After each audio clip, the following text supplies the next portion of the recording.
مفيش لعب هنا لاننا عاملين خطة الام مجدي قفشة بهدلنا بقى عشان تنتهي كل الاحداث اللي بتغير النتيجة. وقرر ان اديلك ملخص الشوط الاول من وجهة نظر حبوب الفيتامين بتاع احمد الشناوي، مواطن سوفيتي هارب عاشق للحضارة المصرية وهرم خوفو. السلام عليكم، وحشتوني بجد. عايزك تستعد، الفيديو هيعجبك قوي ان شاء الله لان انا اشتغلت عليه بسرعة وبذلت فيه مجهود كبير. المهم عشان ما اطولش عليك، اديني اللايك بدري والاشتراك والشير عشان تعرف تتفرج براحتك. ويلا بينا. بدأ ماتش الاهلي وبيراميدز بتشكيلة انا مش فاهمها، بس طلعت حامية وبتزعل. فيها الشحات اللي بيناول ووسام اللي بيلطش وقفشه اللي بيقضي. واعتمد كولر على مبدأ عضلة القلب ملهاش تمرينة، فنزل فتح الملعب وهاجم. مش محتاجين كل ده، هي يوم جمعة ومحمود عليه. اما المدير الفني البيراميدز فحضر التكتيك وعمل كل حاجة تخليه يضمن دوري تاريخي.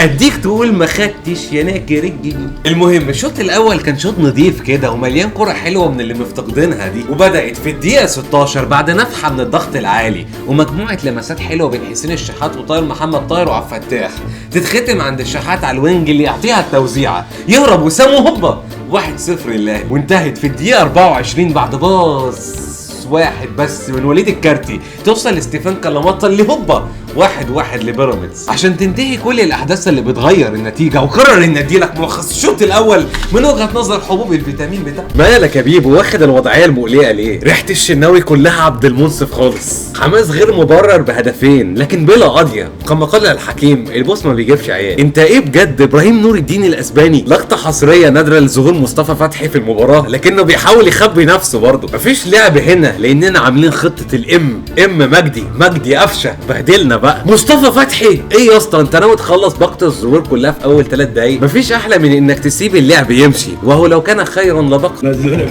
الله، عندهم محمد هاني زينا، بس العرضيات دي تعدي لو في مدافع شاب واقف لها في 3 ابتدائي. قالوا لي ان انت ماشيه مع الولا ممدوح، وربنا معنا تختي معنا. لا مش هقصوا عليهم لان دول البيراميدزيين يعني الاهرامات، وجه الوقت نعرف سر التحميص. الضربه دي في الكتك كام يا عم فومنشي؟ لا تعلم اعدائك بخطواتك المقبله. قشطه يا جدعان، انا رايح يمين. ايه خفتوا؟ فاكريني هنزلها على وش رجلي وتبقى القاضيه وكده؟ لكن لا، انا مش هعمل كده، انا هعملها ارتو. سلم عليا بايده وتاري الغدر من رجله. انزل يا شكل.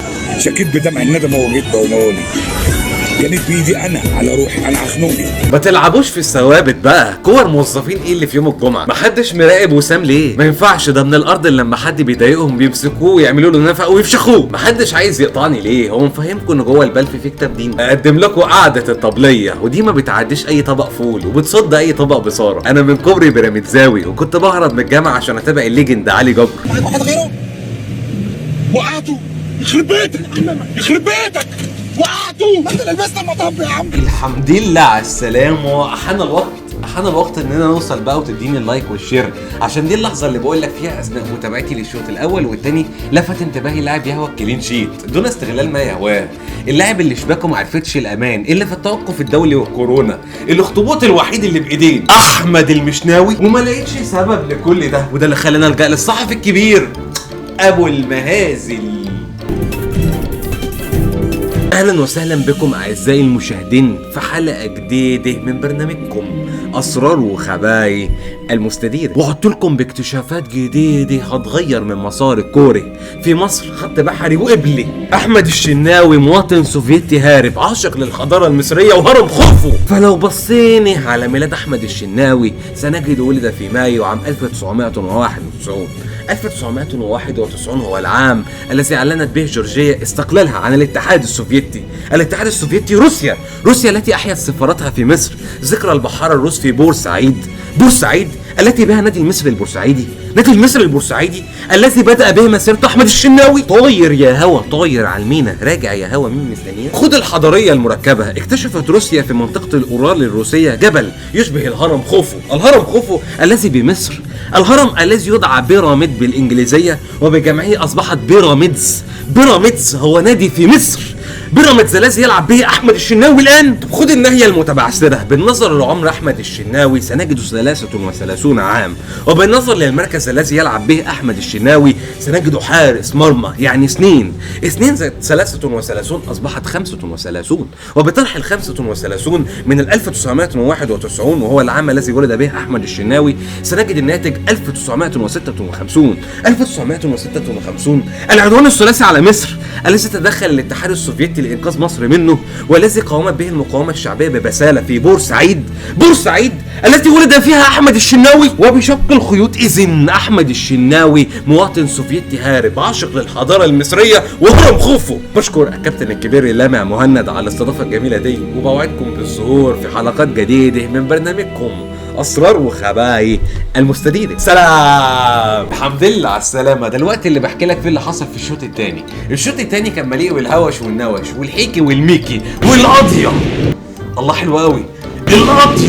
وبدا كل اللي انا قلته ده في الدقيقه 50 بعد ركنيه مشمومه اتلعبت بسرعه، ولعيبه الاهلي كانت عامله كده، بس الشناوي فاق واتحرك لها بسرعه. بعد كده انام تاني ورجع اعمل كده، فعدت وصلت لاحمد سامي وهوبا هدايه 2-1 لبيراميدز. عشان تيجي الدقيقه 60 ومعاها الصحوه الفتاكه بعد صراع عالمي من امام يوصل للشحات اللي يتحرك بيها ويعمل الحركه السحريه اللي بتجيب بيلين من محمد حمدي الكمافنجل علي زندعانه، وهوبا بيلين يشوط وسام 2-2 للاهلي عشان تتختم مع النجم في الدقيقه 85 و10 ثواني.